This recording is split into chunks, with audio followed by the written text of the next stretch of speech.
برعکس گل چطوری؟ چه خبر؟ گفته بودید که رونمایی از اکانتت برو. بچه ها رونمایی از اکانتمو میرم، همین الانم میرم.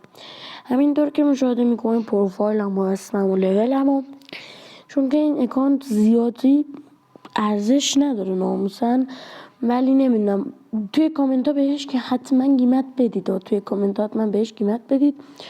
ببینید بچه ها، این آرپیدی لجند است، رایگان روش قیمت نمیاد. اینم لایف لجند هم همین ولی این آرپیدی زودیاکه و این ورگو چیه، ورگو لاوایی یا همون ورگو آتشیه رو مثل همین ایونت هست، مثل هالووید و اینجور چیزا دیگه نمیدونم، یه همچین ایونت ها هست که مثلا میزنی. یه کارت تخفیف بود از این کارت ها مشاهده میکنی، از این کارت ها گرفتم، ولی چون که زیاد زده بودم یه کمی داشتم و با سی پی گرفتم. مثلا با سی پی گانه رو گرفتم، اونم تو گردش اول.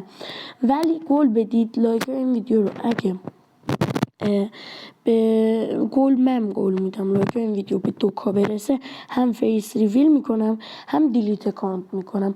ببینم چی کار میکنید. ببینم چی کار میکنید. فقط هر چه زودتر لایک رو برسونید. اگر میخواین دیلیت اکانت نکنم هم که نرسید، فقط بگم که 3 روز وقت دارید. ببینم چی کار میکنید.